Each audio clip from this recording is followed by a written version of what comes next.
It is truly a delight. Well, first of all, let me say this. We are recording, so everybody should be aware that we are recording this. This has been a difficult year, to say the least.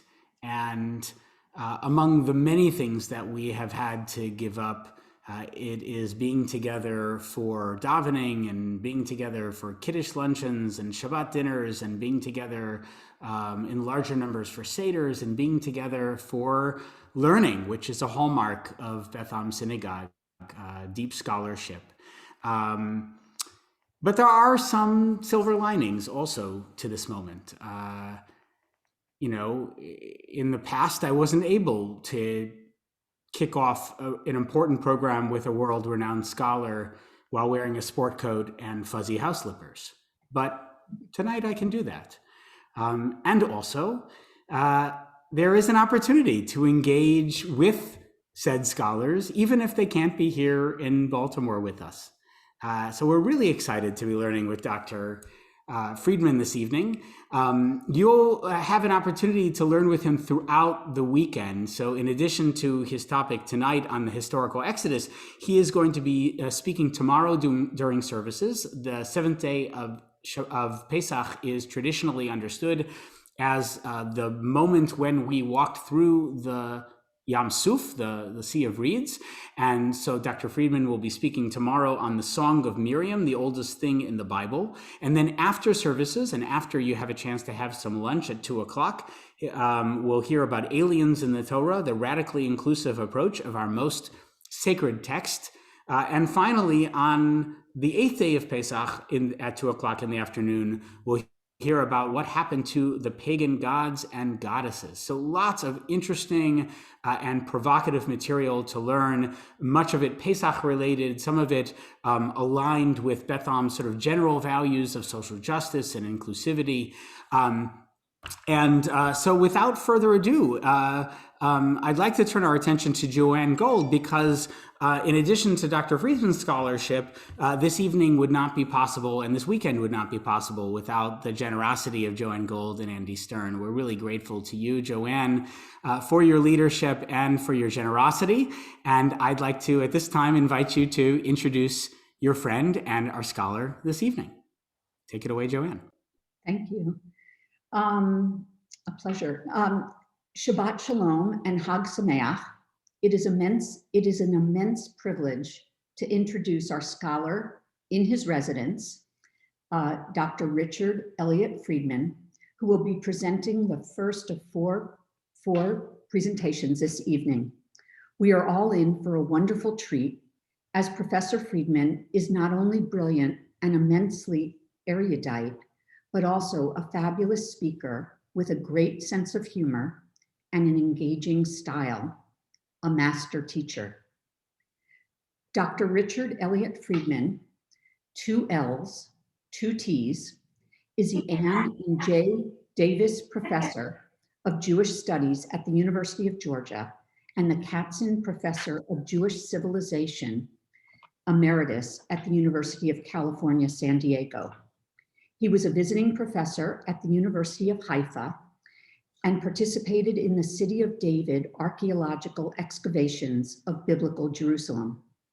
He was a consultant for the DreamWorks film, The Prince of Egypt, for NBC's The Eternal Light and Nova, among others. He earned a master's in Hebrew letters at the Jewish Theological Seminary, a master's in theology, and his doctorate in the Hebrew Bible, both from Harvard, and is a recipient of numerous awards for his academic contributions, impressive publications, and outstanding teaching. He and his impressive writings and teachings have garnered both popular and scholarly acclaim of the highest order. Dr. Friedman is the author of Commentary on the Torah, The Exodus, The Disappearance of God, The Hidden Book in the Bible with Sources Revealed, The Bible Now, The Exile and Biblical Narrative, and the best-selling Who Wrote the Bible, which many of you know. He has 10 languages, ancient and modern, and his books have been translated into Hebrew, German, Italian, Spanish, Russian, Japanese, Polish, and many, many more. Who Wrote the Bible alone, with all these awards for many of his books, has sold over 250,000 copies and was a Book of the Month Club selection, a New York Times editor selection, and the subject of a 3-hour television special. I met Richard after he married my lifelong friend Janet from Atlanta, where we both grew up. And Andy and I have enjoyed stimulating and delightful conversations with him. He is passionate about the Bible and is a consummate film buff. Despite his immensely scholarly, groundbreaking work, he has a wonderful facility for making his ideas and hermeneutic textual discoveries extremely accessible. We know he will inspire curiosity, intrigue, many questions, and intellectual delight, and you will enjoy learning with him and as a community this evening and in the days to come. So, Richard, Dr. Friedman, welcome. Thank you, Joanne. I'm glad there's no pressure on me now to be good. My colleague from University of California, Berkeley, Jacob Milgram, whenever he get an introduction like that, would say, after that introduction, I can't wait to hear what I have to say. But I can't use the line because it's his, you know. They say the highest form of compliment is imitation, but that's not true. I've learned in my field the highest form of compliment is theft. And when you use another guy's, never mind. And I've been stolen from by the best. So just so we're all clear on that at the beginning. My subject concerns the Exodus. This week it seems somewhat timely given the Torah reading and the holiday at hand. And it is one of my favorite books of the Bible. I can't decide which is my favorite. I know that Ecclesiastes is way up there. I know that Daniel is definitely not on the list. But okay, you know, you don't have to agree. Yeah, you have to agree. It's my night, you have to agree. So in recent years, there's been a lot of doubts cast about the historicity of the Exodus. The best source of biblical archaeology, of course, the New York Times, recently has had stuff about Dead Sea Scrolls being real or forged and about all that. And they like to get stuff like that. I kind of like to get stuff about the Bible. So that wasn't nice. The New York Times has always been very good to me. They've always given me good reviews. So it is not my place to criticize now these stupid articles in the last couple of months. So you've often heard archaeologists now have gotten into the game, and you should understand where Bible and archaeology come together. There have been two revolutions in the last 100-something years: the archaeological revolution, which changed everything, and the revolution in critical biblical scholarship, where we're able to look at the Bible in ways we never were before. And it's very funny to be saying this in Baltimore, of all places, because after all, the center of all of this was Hopkins, where my spiritual grandfather, William Foxwell Albright, was the father of American biblical scholarship and the father of American archaeology. And when I was doing my doctorate at Harvard, all of my teachers, who were among the greats of that generation, Frank Cross, George Ernest Wright, Thomas Lambton, William L. Moran, they all did their PhDs under Albright at Hopkins. So like, that I should come back here now to talk about something is kind of, you know, a full circle kind of thing. And I've lost all of them now. The last one was Lambton, who died a few weeks ago, which is just awful. He was the greatest Hebrew scholar in America. And what they gave me, you know, I can't pay back, but I can try to share it with all of you. The thing was that prior to the archaeological revolution, you pretty much just went by the text of the Bible. What else did you have? And when archaeologists got in the game, that was fine, except that they were just doing archaeology. And that's not, neither one of those things work. You have to do the two together. And that's what was missing until just lately. And we owe it really to what started at Hopkins, and then the center became Harvard, and now the Center for a while was where I was at UC San Diego, and that's over now. I'm trying to keep it alive at Georgia, but I informed them at Georgia that I'm retiring after next year. So whatever. And G.E. Wright was considered the leading biblical archaeologist of his time. I adored him. And he was also considered the leading Old Testament theologian of his time. And you go, wait a minute, theologian and archaeologist, and he was the best at both? Yes. And so that's, I guess, where I first learned that you have to do both together. So at first, lately, when archaeologists got in the game without the biblical training as well, they made worse mistakes than my biblical scholar colleagues used to make before we started digging. My archaeological experience was in the City of David excavations in Jerusalem in the late 70s and early 80s, where that was the most important excavation going on in the world. And I'm not really an archaeologist as such. I just don't get it. You know, I don't have the luck or the gift for archaeology. So archaeology and fishing have always been a mystery to me. I have never caught a fish, and I've never found an artifact on a dig. So I just want you to know that I speak as, you know, a deeply experienced person. I made it every day to the excavation in time for lunch, often wearing a white shirt, which is like the ultimate sin on an archaeological dig. And, but I learned that you do both. I learned so much because the director of that excavation was the great Israeli archaeologist Yigal Shiloh, who was my friend. And once he and I were standing over the City of David, some of you may have been there now because it's kind of open to tourists and everything. And he picks up this little shard and he throws it down to the bottom and says, "See, I change history." So that's my notion of archaeology now. So archaeologists have been saying these things that get quoted in the newspapers saying, we have combed the Sinai, right, and not found any evidence that there was any exodus from Egypt of millions of people, you know, around 13th century BCE. What is wrong with that statement? In Israel, they would use the expression, the person who says that could spell Noach with 7 mistakes. Nobody has combed the Sinai. I've been there. I didn't see any comb marks.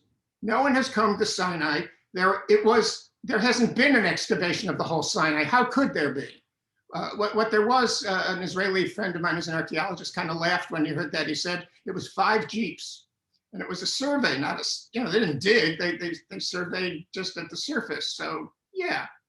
And secondly, you go like, what did they think they were going to find? An inscription that says Moses loves Zipporah carved, you know, in a stone or something? You don't get that kind of evidence. And besides, the problem was that they were looking for 2 million people, a mass exodus. But we knew that anyway, that it couldn't have been that many people. We always knew that just from biblical evidence itself. 2 million people making it from Egypt to Israel for 40 years in the wilderness. First of all, there were some people who calculated if they were marching, say, 8 across, then when the first ones get to Mount Sinai, half of the people are still in Egypt. You see, so you said, well, okay, they were marching 16 across, but you see the problem in general. And it was Bishop Colenso, who was the Archbishop in South Africa in the 19th century, who became a critical biblical scholar, who calculated the amount of, what's a nice word, residue that many people would have left in 40 years. And he calculated that the Sinai should be fertile. So you're probably wondering who's that laugh in my audience back there. Wherever I go, I bring my own laugh track. That's my wife. She's in the room, and she needs, you see.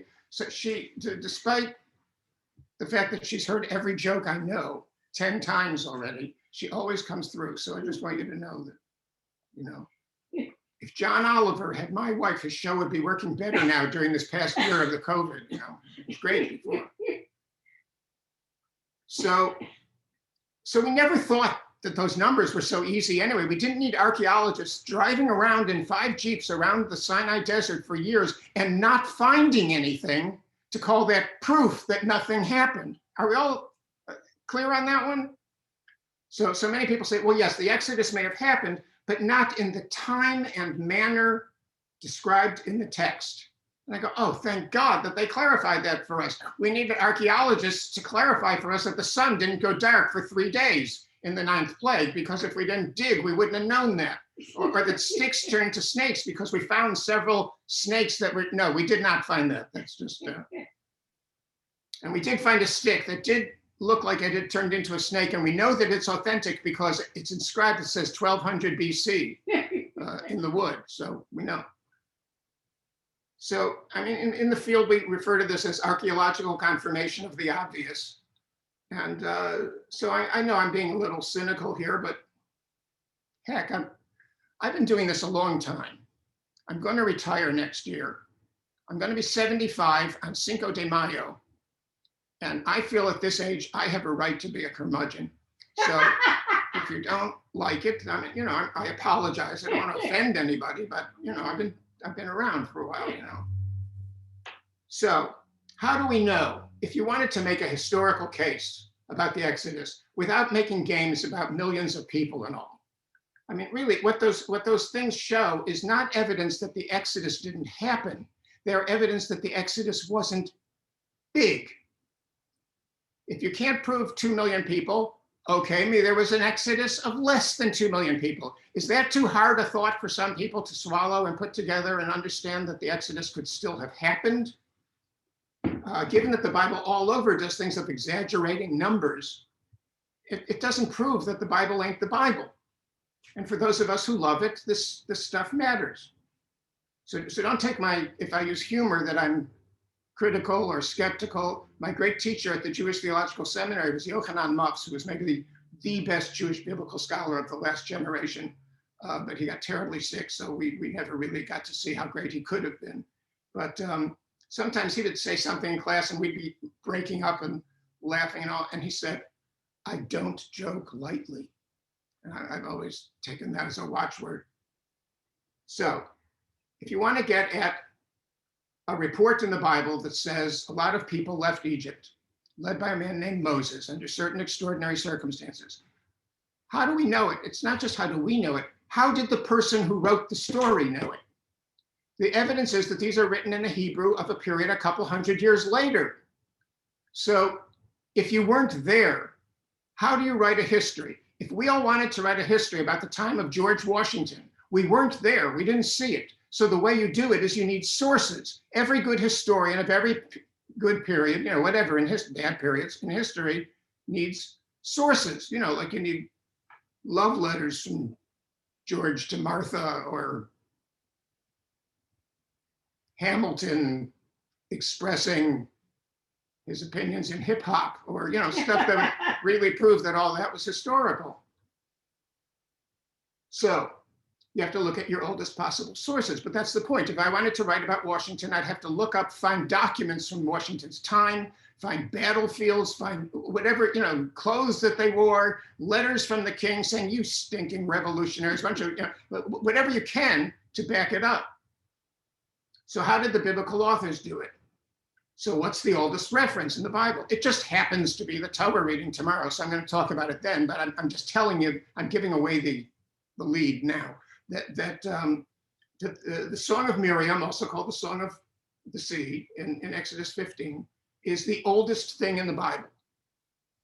And tomorrow morning, I'll tell you how I know that, but tonight you're going to just ride with me for a while. It's the oldest thing in the Bible. It's written in a very early Hebrew. Any of you who know Hebrew, especially Israelis among you, if you look at it, you'll see words there that nobody would ever use who speaks Hebrew now. It's like if I would right now start talking about a bodkin, or, you know, speaking in some sort of Shakespearean terminology, you'd know that that's not right. So that's our oldest source, and it's in poetry. So you have to remember, this was a song, and songs don't have to be literal. So you have to be very cautious with how you treat it. Also, this is our oldest source, and it doesn't say anything about numbers. It doesn't give the slightest feeling of whether it was a large or small number of people who went out of Egypt. So, okay, how about prose? Our oldest prose source, this matters, because our oldest prose source is the text that's known in Bible scholarship as J. Now, I can't review all of that, but I know a really good book about this, if you want to know about the different authors of the Torah and when they lived and all. And the first of these prose sources is called J, because it refers to God by his name. I hope I don't offend if I use the name, I do, because they did, which is Yahweh, but it was first worked out by German scholars. And in German, those of you who know German, there's no Y in German, they use the J. So and that's how we started saying Jehovah in English, which is absolutely wrong. So it's called the J source. This is the oldest prose on earth. You understand? If it's history, it is the oldest history on earth. If it is fiction, then what? It's the oldest novel on earth. But whatever it is, it's the earliest one of those. Nobody wrote prose prior to this, east or west. I sometimes put that to students. I say, which do you think humans wrote first, prose or poetry? And I get 50-50 among the guesses. You'd think probably prose, but it's not. Humans wrote poetry for a couple thousand years before anybody wrote prose. And you go, well, why would that be? I think part of it is because it was harder to write. Writing was difficult and expensive. And until they invented an alphabet, believe me, I took cuneiform. You had to learn thousands of symbols to be able to write, hello, my name is Joe. I mean, cuneiform is deadly until they came up with the alphabet. So it was very hard to write. It was very expensive to write. And poetry was easier, therefore, to memorize because you didn't write it down. So for example, I could right now, I swear, I could recite for you the entire Beatles songbook by heart. But I could not recite the Brothers Karamazov, which is probably about the same length, by heart, because it's in prose and you can't do it as well, okay? He's a real no man. Should we start? No, you'll have to trust me. So our oldest prose source is this J source in the Torah. And those of you who know how this works in the Torah, you can really do it if you have the Freedmanian Polychrome Bible. My students call it the Freedmaniac Polychrome Bible, which is where I've separated the different sources by different colors so that you can find the different parts of the Bible that were all assembled and put together as one. If you want to get one of those, I did do an English translation. It's called The Bible with Sources Revealed, and you can get it. Or those of you who know Hebrew, that you look up the Westminster Leningrad Codex online, and it'll give you the entire Bible, the entire Torah, with all the text in different colors, according to my divisions of these different sources. I didn't do it. They did it. They didn't even ask permission. They didn't pay me. They didn't pay me. And so our oldest poetic source and our oldest prose source don't give numbers. The fourth source of these to be written in the Torah is the one that's called the priestly source, the P source, which is by a priest in Jerusalem in the 700 or so BCE. And he gives the numbers that it was 603,550 adult males, from which we get the idea, well, that'd be about 1.5 million, 2 million if you count all the women and the kids and everybody. But he's the latest of the source. He's hundreds of years, not only hundreds of years after the event, he's hundreds of years after the first people who wrote about the event, who were hundreds of years after the event. Now, how was it that we were able to determine these different sources of the Bible? The first most famous clue that even people who don't know a lot about the subject may have heard of is that different texts of the Bible refer to God by name or not. So if you read Genesis 1, the creation story, it refers to God 23 times. Don't trust me, count them. 23 times it mentions God, and in all 23 it says Elohim. It says God. It never says his name. In Genesis 2 and 3, it starts telling the creation story over again, and it always says God's name, Yahweh Elohim, or English Bibles say the Lord God. 16 times, always with the name. So they first got the idea that maybe there were two different authors of these books of the Bible, starting with Genesis, one who used God's name and one who didn't. Well, you could say, well, that's not really true. I could say Biden for a whole chapter, and then the next whole chapter say the president. And that doesn't mean that it's two different authors. But how about if that works for the entire 5 books of Moses, where it keeps dividing like that, and always in the right place, the right name? So I checked all the occurrences of Elohim, and Yahweh in the Torah. There are 2,000 times that those 3 words are used. And there are 3 exceptions where you get the wrong verse, so it doesn't work with the hypothesis. 3 out of 2,000 is pretty good. I mean, you could prove Big Bang with those kinds of numbers.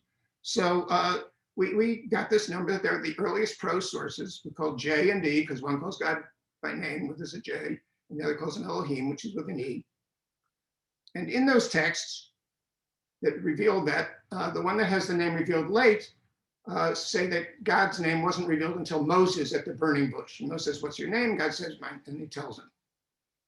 And there are two sources that do that. You'll have to stick with me a little. If you haven't learned this before, then trust me. The one is called the E source, one is called P for the priestly source. And these two of the sources that we have of the Torah refer to God not revealing his name until Moses. Whereas the other source, the one that we call J, has people calling God by his name all through Genesis. You all know who's the first person to say God's name in the Torah, in the Bible. Ready? Fellow feminists?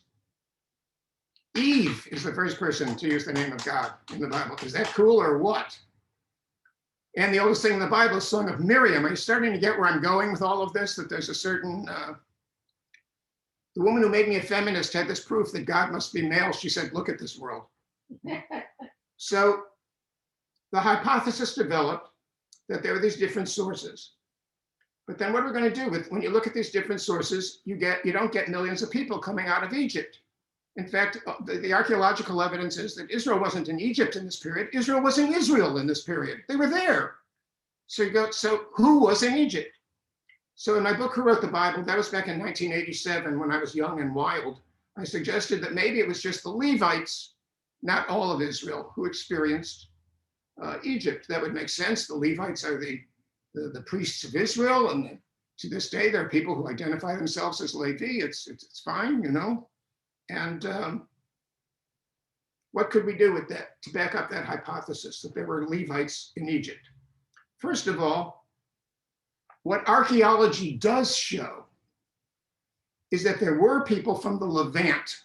I'll use that word, the Levant, meaning the western coast, Mediterranean, what is today Israel, Lebanon, Jordan, Syria, that region.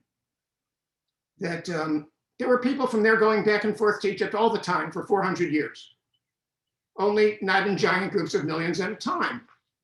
And they were all different kinds of people. Some of them in Egypt were just residents, just living there. Some were slaves, lower class. Some even were pharaohs. There was a whole dynasty of pharaohs, the Hyksos, who came from, they were Semitic. So that's interesting that there are people down in Egypt. Well, what makes me think any of them are Levites? In the book of Judges, there's the Song of Deborah, which is the other oldest thing in the Torah. It's the Song of Miriam and the Song of Deborah, the two oldest things in the Bible, both named for women. Very cool, yes? I mean, you know. Yes. And you know who proved that? It was in the PhD dissertation of my teacher, Professor Frank Cross, and my colleague who was at Michigan and then came to San Diego, David Noel Friedman. They both were students of Albright at Hopkins in the 1940s, and they were both, brilliant. So instead of having them each write a dissertation, he had the two of them write two dissertations together. It's the only time I've ever heard of that. And both of them became classics in the field. One of them you can forget about. The other one is early Yahwistic poetry, where they showed the 5 earliest things in the Bible, and 2 of them were the Song of Deborah and the Song of Miriam. The word of the Lord shall go forth from Baltimore, don't you think? I mean, this is impressive stuff. If you look at the Song of Deborah, she is the first leader of all of Israel. She's not just a prophet and not just a judge. It says that she gathers all the tribes of Israel and leads the first successful war against the Canaanites and achieves Israelite hegemony over the land. And people never quite give her credit. If you want to name the most underappreciated people in the Bible, right? You name the 5 most, okay, so she's number 1, and then you have to jump way down to whoever is number 2. And I know this comes as a great shock to you that the most underappreciated person in the Bible is a woman, but in fact, it is Deborah. And in the Song of Deborah, she is referred to as Em Yisrael, which people always translate as mother in Israel, but it does not mean that. The preposition be in this early stage of Hebrew was of. She's mother of Israel, like George Washington is the father of the United States. She was the one who assembled the country originally, and we've never quite given credit for that. Now, I wonder why not. And the Song of Deborah, then she summons all the tribes by names. So Israel had 10 tribes in the north, and the separate country was Judah with the 2 tribes in the south. And she calls all the tribes by names. And the funny thing was, it leaves out the Levites. They're not one of the 10 tribes of Israel. So that's curious. And so where were they? Oh, I don't know, Egypt maybe, or on the road. And so the Levites, that's one hint that the Levites were different from the rest of the Israelites. They had a separate history, and we'll see what. For example, here are the names of some Levites. Hophni from the Bible. 2 Levites are named Pinchas, Phineas in the Bible. Hur, Merari, Mushi, and most of all, Moses. These are all Levites with Egyptian names. And it's not just that the Levites, so many Levites have Egyptian names. There's nobody in the Bible who's not a Levite from Israel. There's no non-Levite who has an Egyptian name. Now that's a hint. I mean, names that reveal a lot about where people come from. If we would go around this room, this isn't a room, is it? If we were to go around this thing here and have everybody say your first name and your last name, right? It would, on maybe 70 or 80% of us, reveal what your family roots are and your history, right? Friedman, a Jew from the Austro-Hungarian Empire, you know? Finnegan, not a Jew from the Austro-Hungarian Empire. Names reveal a lot. At UCSD, I had a colleague named Wylim Yip. Nobody once mistook him for a Jew from the Austrian Empire. So it's the Levites who have the Egyptian names. It's the Levites who aren't mentioned as being in Israel with the rest of all the Israelite tribes. What else do we have? The tabernacle in the Bible. There's more about the tabernacle than on any other subject in the Torah. It is endless chapters. Most people skip that and find it boring. When I was a student, I said to myself, if I ever read this and am interested and I care, then I'll know I'm a scholar. And sure enough, by the time I wrote my dissertation, I did this whole thing about the tabernacle and turned out to make a big difference. So there you go. The tabernacle, we know the measurements and how it's set up, and it has an inner room called the Holy of Holies. It has an outer room called the Holy, and it has the throne, and it has the ark with the wings and all that. And strangely, a student of mine at the University of California, Mike Homan, who's now a professor at Xavier in New Orleans, wrote his first book, which had been his dissertation, about the tabernacle. And he showed how it is an archaeological match with the battle tent of Ramses II, which is pictured. You can just Google battle tent of Ramses II and Google it and go for images, and you'll see a picture of it, and then put up a picture of the outline of the ark next to it, and the tabernacle next to it, and you'll have enough evidence.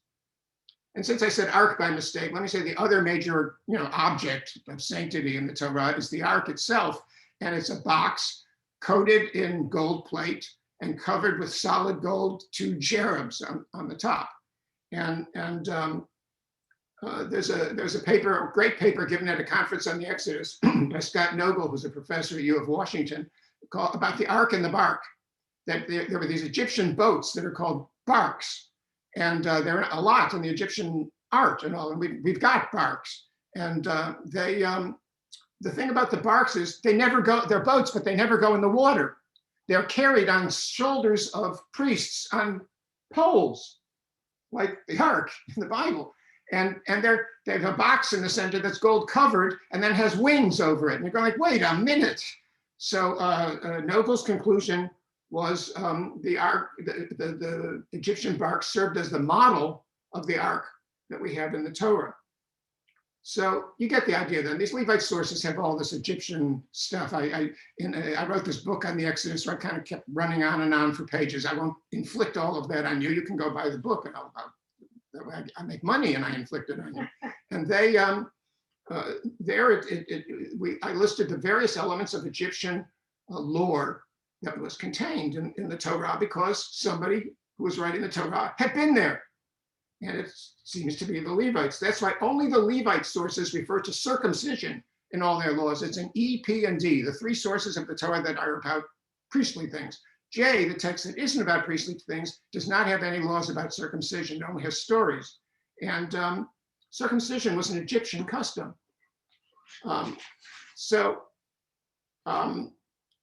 I'll give you a last little bunch. It's collected by Gary Rensburg. He's a professor at Rutgers.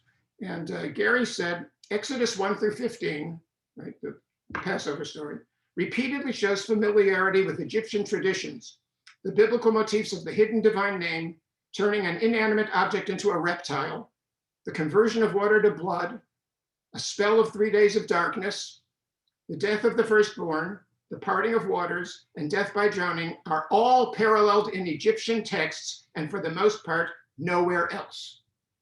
And Gary concluded, in sum, the narrative that encompasses Exodus 1 through 15 evokes the Egyptian setting at every turn. And what I would add to Gary's work is every single one of those examples he gave are from the sources E, P, and D. The Levite sources, none of them are in J, the non-Levite source. Only Levite sources have laws about how to treat slaves and that you can't mistreat slaves. And you go, well, why? It says in the text in Deuteronomy, you shall remember that you were a slave in the land of Egypt, and the Lord your God redeemed you. On account of this, I command you this thing. These are the people who said that. All right, so what happens? You've got a bunch of Levites. These are people living in Egypt. They're not necessarily called Israelites or Jews or Hebrews. They're just who they are. And they leave Egypt under whatever conditions in the 13th century or so, BCE, and they arrive in Israel. And when they get there, you know, they look at the Israelites, and the Israelites look at them and they go, Landsman. I mean, these are people who, they're similar, they're ethnically, you know, maybe linguistically similar, and they merge. But now comes the time when they're going to say, okay, where's our land? And, oh, where's your land? Well, the tribe of Freedman says, Manasseh, you have much more than we do. You give them some of yours. And Manasseh says, no, we're not giving them any of our land. Let Simeon give them some of theirs. And so no tribe is just going to take their land and give it away to these newcomers. They weren't as nice about aliens as we are today in our world. So, okay, I'm sorry. I'm going to have to put up with her over there. But you don't say no to Levites. There are a number of stories about Levites in the Torah, and they're violent in all of them. In the story, you remember of Dinah, the daughter of Jacob, who has the sex with Shechem, the Canaanite prince, and then her brothers go and trick the Canaanites of his city of Shechem into circumcising themselves, all the men. And then when they're sitting there 3 days later going, oh, I've watched adult men get circumcised. I assure you, difficult. And two of her brothers, Simeon and Levi, go in and massacre all the people. Simeon and Levi go in and massacre all these Canaanites. And they're criticized by their father Jacob for doing this. It's not okay. And in Genesis 49, Jacob's deathbed blessing, he curses Simeon and Levi because he says they're violent. And in Exodus, in the golden calf story, the part we usually leave out when we tell the kids the story is after Moses comes down and he sees everybody with the golden calf and all, he says, who's for the Lord, follow me. And the Levites follow Moses, and they massacre 3,000 people who are associated with the golden calf episode. Well, we could go on like this, but you get the basic idea. There's two more stories like that involve violence, and Levites were associated with them. You mess with a Levite, you wake up the next morning with a horse's head in your bed. You understand? So they make a deal with the Levites. Nobody wants to give their own land. On the other hand, these are the Levites, and these are their landsmen, and these are people who you don't want to fight with. So they make the deal, which exists today, that 10% of what all the other tribes would raise, they brought to the temple and gave to the Levites as the priests. And so it was, I'm not going to call it protection. It was sincere. It was religious, and you would tithe. You would give 10% of what you had on your land to these Levites who didn't have any land. That was the deal. Now, they then adopted these Levites as a tribe, and they claimed, yes, they're all descended from Jacob like the rest of us. They're descended from a man named Levi, who was a son of Jacob, and that's how they got here. And then they were just away in Egypt for a while, but now we're all back here. And then these Levites become then the teachers and priests of Israel while they're collecting their tithes. And that's very nice, except if they're the teachers, right? It says the purpose of the Levites is lehorot, to teach, yoreh, to teach, or the noun form Torah, which is what they all do, is they're teaching that to all the people. Now, how many generations would it take until everyone in Israel accepts, with all these teachers saying to them, we were slaves in Egypt, and God brought us out from there, and all the kids and all the adults and everybody are learning it. And it says explicitly in the text, and we just say it at Passover Seder's, we quote it to this day, when your child will ask you tomorrow, saying, what is this? That you'll say to him, with strength of hand, the Lord brought us out of Egypt from a house of slaves. And in another passage, that was Exodus. In Deuteronomy, it says, when your child will ask you tomorrow, saying, what are the testimonies and the laws and the judgments that the Lord our God commanded you? That's what the wise child says. Then you shall say to your child, we were slaves to Pharaoh in Egypt, and the Lord brought us out from Egypt with a strong hand. And the Lord put great and harsh signs and wonders in Egypt at Pharaoh and all of his household before our eyes. And he brought us out from there in order to bring us, to give us the land that he swore to our fathers. Now, how long would it take of everybody learning that? Not to mention, oh yeah, maybe you've heard of this one. I'm the Lord your God who brought you out of the land of Egypt, out of the house of bondage. Brought you out of the land of Egypt. Now, compare it to our experience in America. We have this holiday you may have heard of called Thanksgiving. Now, I don't know how many of you are descended from either the Wampanoag Indians or the Pilgrims. I'm not. But I get the turkey and the cranberry sauce, and I do the whole thing, and we thank our fathers, and we all do Thanksgiving, even though almost none of us were there. Neither the Native Americans, certainly not the African Americans, not the European Americans. We had nothing to do with that, but we all have come to accept Thanksgiving. Well, that's minor, because Thanksgiving, after all, is like more like a national holiday now. But what if it's Passover, which was the central religious holiday of Israel through the whole biblical period? After a few generations, everybody would accept it. So what other evidence do you want? Somebody asked me, do you have genetic evidence? I mean, we live in an age where you have to have genetic evidence, okay? So I called Karl Skorecki. He was the scientist in Israel who led that study where they studied the Kohen gene. You may have heard of that a few years back, that they found that priests, Kohanim, among the Jews today, whether they're from European or Middle Eastern countries or any place on earth, Sephardi or Ashkenazi, they have this common, the men of the Kohanim have this common gene picture. And that can be because, remember, to be a priest in Israel, to be a Kohen, it gets passed down by the male gene. So the Y chromosome, I talk like I know what I'm talking about. The Y chromosome, in German, it would be the J chromosome. It goes all the way down from then till now. And it actually works. So I got to call Dr. Skorecki and I said, what about the Levites genes? Not the Kohen gene, because we know people who are Levi to this day. And he said, oh, the Levi gene. He said, well, that was all over the place. We could not find any common pattern among Jewish Levites today, either with Kohanim or with regular Jews, Israelites, or with each other. They are just diverse. Now that fits that they're the only ones who are diverse, because that fits with the profile that they were the ones who were in Egypt, where they weren't related to each other by genetics. They weren't all the same family. They were related to each other by history. They were all in the right place at the right time. And that's how they come to be known as Leviim. The Hebrew word Levi means to become attached, an associated person, or you might say an alien, which is what they were when they were in Egypt and is what they were when they arrived in Israel and settled. All right, so that's the hypothesis. The Exodus was real. It was historical. It didn't necessarily involve everybody. Does it ruin your day if the Exodus was historical, but not every single one of the Israelites was in it? Well, maybe it does. It doesn't ruin my day. I'm good with that. And now there are two corollaries I'll give you, and then you'll be done with me. The first is, once all of Israel accepted that all of Israel had been slaves in Egypt and gone out, they had to believe the Exodus was much bigger, right? Because now they're saying, it's like if now we would all say we're all descended from the Pilgrims. That would be a lot of pilgrims then that they had to be. So once they accepted that, they had to get to the big numbers. And that's why as the sources go later and later in the Torah, the numbers go higher and higher.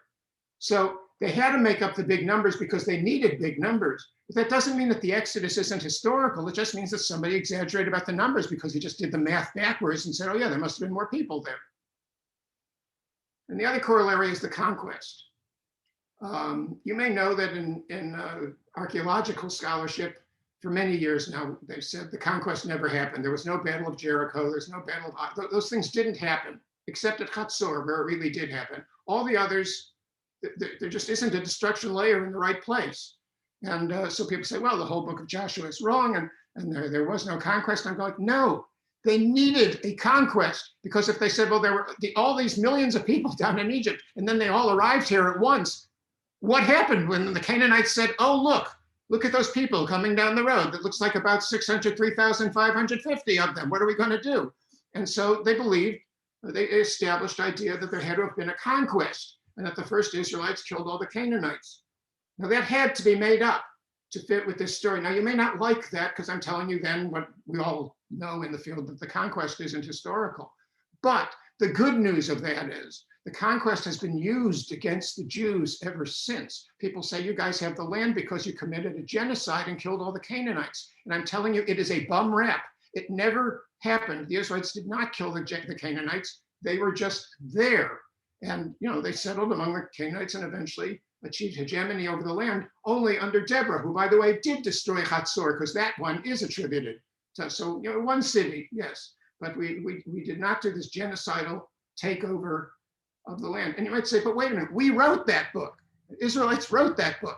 Why would we pin a genocide on ourselves if we didn't do it? And I go, well, actually, if you look at the earliest references to Israel archaeologically, the oldest are the stela of Pharaoh Merneptah, which is called the Israel stela, which is insulting to the Egyptians because it's theirs. But it's a Pharaoh Merneptah, who was the Pharaoh right after Ramses II, where he talks about defeating the land of Israel in it. And he says, I have destroyed them completely. Their seed is no more. Oh, that's interesting. And then the second reference to Israel in an archaeological excavation is the Mesha stele, which is now sitting in the Louvre in Paris, but I don't think it's open yet since the fire. But when you get in there, or else there's a copy of it, a cast of it in the Harvard Semitic Museum. Mesha, the Moabite king, who's mentioned in the Bible, said he went up against Israel and he defeated them. He said, and their seed is no more, they are destroyed. It's just this famous fact that the two earliest references to Israel outside of the Bible both say that Israel was destroyed and is no more. Ha, ha, ha. So, last laugh, So what do we get from all of this? The Exodus wasn't millions. The sun may not have gone dark for 3 days. Sticks may not have turned into snakes, but the Exodus happened. And what I'll try to show in the next couple of talks is not just that it happened, but that it changed everything. It became the basis of Judaism and Christianity ever after. Okay, Shabbat Shalom, Chag Sameach. Questions? Thank you. Thank you, Dr. Friedman. What a wonderful way to start our weekend together. So we do have some time for questions of Dr. Friedman, and I see we already have a couple that are coming in the chat. We'll do our best to kind of capture those and relay them to Dr. Friedman. You also are welcome to use the raise hand function. If you don't know how to do that, you can just raise your actual hand, but it might make it a little harder to find you since we have multiple Zoom pages here. So we will call on you. I do have a couple of questions here, and let me start with the ones that have already come in. So this one comes from Chuck Bernstein, and he says, Simon Schama has written that Exodus from Egypt was a myth. Is he wrong? I think you've already somewhat answered that question, but maybe I can sort of add to it, which is yours, of course, is not the only hypothesis about what the Exodus might have been, if not 2 million people trouncing through the wilderness. So one that I'm familiar with is from a book that came out around the same time as yours, from Yisrael Knoll of Hebrew University. His theory, I believe, is that there was a failed military coup, and then this was a group of people led by Moses who were fleeing from Egypt in that way. So I guess what I would ask is, if Simon Schama is wrong, and in fact this did happen, what's to say that your approach is the right approach as opposed to other ideas about what might have happened? Evidence. When I got my first job after I left graduate school, it was at UC San Diego, which is like a science campus. It was all like Nobel Prize winners in chemistry and stuff like that. And I learned that scientific method doesn't just apply to chemistry and physics, it applies to everything in which you search for knowledge. And what any great university is about is the pursuit of truth through scientific method. So I don't want to hear about anybody's opinion or a different hypothesis if it's not backed up with anything. I didn't come in here and tell you, well, it was the Levites and I ought to know because I have a PhD. You know, it's not like that. I had to present my evidence, and I was just giving you, a sample of it, and I published the rest. And that man, I know Israel Knoll. He's a friend of mine. I don't know Schama, who's not a biblical scholar, so I don't know, or an archaeologist. So I just don't see what his credentials are. And I don't like to poo-poo people if they don't have the credentials. So I'm willing to look, but it's not something. You really have to do a lot of work to do this. And I had to do the work, and it's not fair that somebody else just gets to write a book and say, oh, no, it never happened. It's just a myth. It wasn't just a myth. There were people there.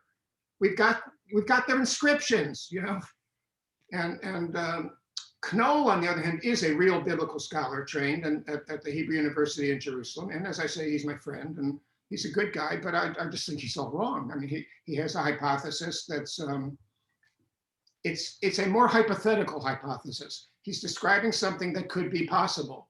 I don't deal with just what could be possible. I've been listing for you like facts, everything from genetic patterns to inscriptions to analysis of the different authors of the Bible to movements of people from the Levant to Egypt. And so all of that. Right, if anybody else has another model, I've done debates. I'm willing. I don't like debating that much. I used to in college. I went to college on a debate scholarship, so in college. But I mean, debates aren't the key thing, or it's really evidence. If you read all this evidence and it persuades you, great. If not, not. So here's a question from the Catcoffs who say, so what was everyone else in Israel, quote unquote, doing while the Levites were in Egypt? Now that's something, it's not really so much my research as a student of mine, a brilliant student, maybe the best I've ever had, Amanda Walls, who now teaches at the University of Georgia, who was looking at what was Israelite religion then before all this happened. Obviously, they weren't celebrating Passover because there's no Passover yet. And she demonstrated what the earliest major the earliest major holiday, was that a Freudian slip? I don't know. That one of these Jewish psychiatrists are having lunch together, and one of them says, what? I made the strangest Freudian slip last night. I was having dinner with my mother, and I meant to say, pass the potatoes, please. And I said, thanks for ruining my life. So, there's those. So that was a little nasty, but I loved my mother. Don't mess with me. So what was I talking about? I got lost in my Israelites in Israel. So if there was this other group in the land of Israel that was Levites, who were they and what were they doing? Yeah, what the rest of Israel was doing was observing various holidays, probably related to the seasons, because Pesach, Shavuot, and Sukkot all fall at the key moment in seasons. I mean, if you look out at the moon last week on the night of the Seder, I guarantee every year it's the 15th day of the lunar month. So Passover will always be the first full moon of spring. That's a fact. So they probably celebrated some other holiday on the first full moon of spring.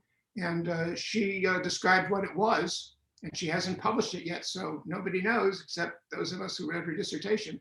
But it is genius. And there are people who are working on what did Israelite religion look like before it looked like what we do. These are still our ancestors. And some of those stories are brought up in the books of Judges and Samuel, which is to say in the early books of the Bible. And I could get into it, but I'd be stealing her stuff, you know. Greatest compliment. David Finkler has a question. David, you want to ask your question? Yes, thank you. I'm a big fan of your books, and thank you so much for coming. Thank you. I was wondering what the latest thoughts are in scholarship about when the Levites might have come to Israel. It seems like you were suggesting that they came after Deborah, but were they coming while there were still tribes, or were the tribes already gone by then? Was there a united kingdom yet? Was it after the kingdom split? When do they kind of emerge and kind of take over the religion of the Israelites?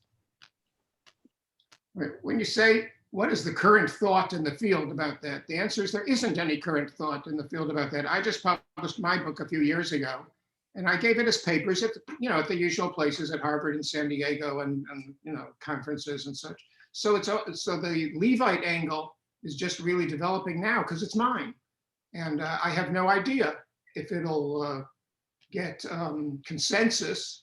And just so we're all clear on that, I don't care.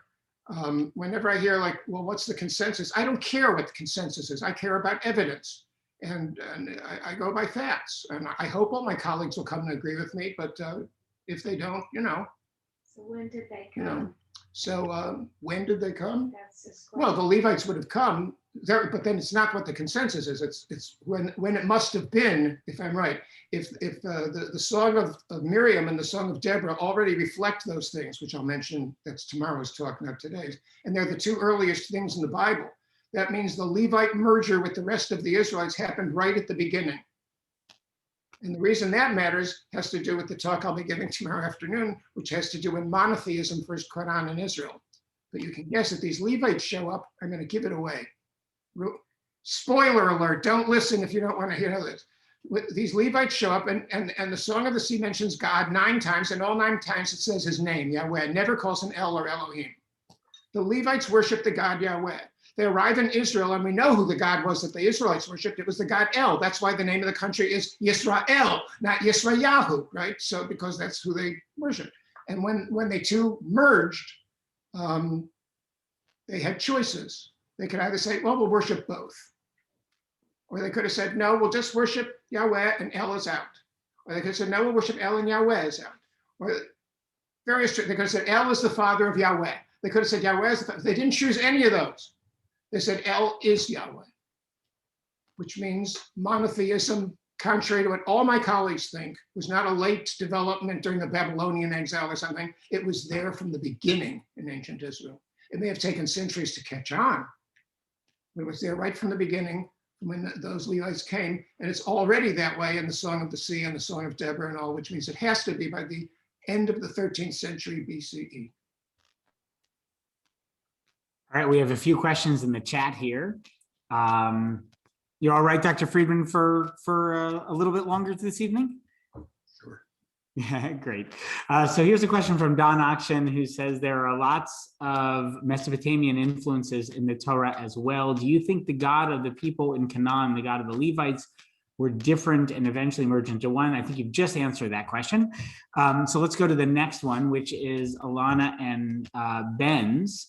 I always understood the obligation to feel as if I personally came out of Egypt as a directive to future generations. But in this telling, it sounds like the Levites were trying to get the other tribes on board for a shared story. Is there any evidence that the other tribes resisted the shared story? Oh. Yes, there's tremendous evidence that most of the people were resisting it.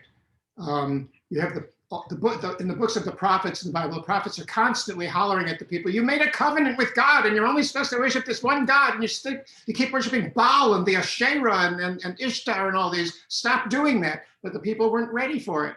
So they may have been willing to accept Passover as a holiday by then, but they were still worshiping multiple gods and being influenced, by their neighbors who worship those other things, like Jews now. Maybe half of us have Christmas trees now in America.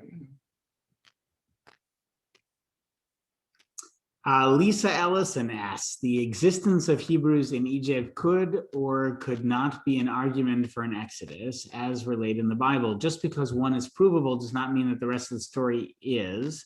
The Exodus is a heroic ending to a narrative of servitude. So I think she is posing a statement, and I guess the question is, do you agree with me or not? Well, I don't know that we can prove that there was servitude. I think it's likely, but they don't have to have been slaves. What bothered them in particular was that they were outsiders. They were treated as aliens, which, you know, is the subject of my talk on Sundays about aliens, and they became extremely great about aliens. That's why our Torah is phenomenal about aliens after that, because they knew how it felt. But they may or may not have actually been slaves. And you know, the word for slaves in Hebrew, avadim, it has a great range of meaning. It can mean a slave or a servant or an indentured person or an oppressed person or a not oppressed person. So it's a problem. Let me just get this out of the way because it covers many other questions people could ask. Hebrew is a much poorer language than modern English in terms of the size of its vocabulary. I personally have not checked. I'm told that English has something like 650,000 words, contemporary English, but probably they'll invent 50 more things tomorrow that'll need words anyway. You know, I didn't know AstraZeneca a few weeks ago. You know, I mean, there's new words, and biblical Hebrew is limited because there's only what's in the text plus whatever we find in inscriptions, and so it's something like less than 100,000. So a word that can mean, like avadim, it can mean slave, it can mean servant, it can mean helper, you know, it can mean oppressed person.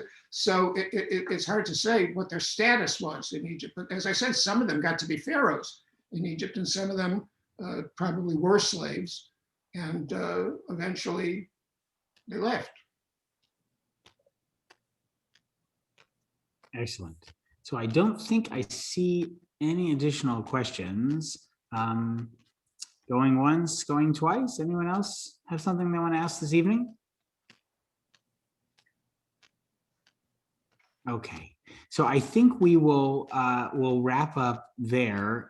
It's really a joy to be with you, and this is just getting started. Our scholar in his own residence with his own laugh track, and really a pleasure. So everybody, please join us tomorrow for services at 9:30. I'll be doing the Parsha class at 8:45, and then Dr. Friedman will be offering a talk in the kind of normal sermon slot. So after the Haftorah and before Musaf, then we'll have a chance to learn from him again at 2 and again on Sunday at 2.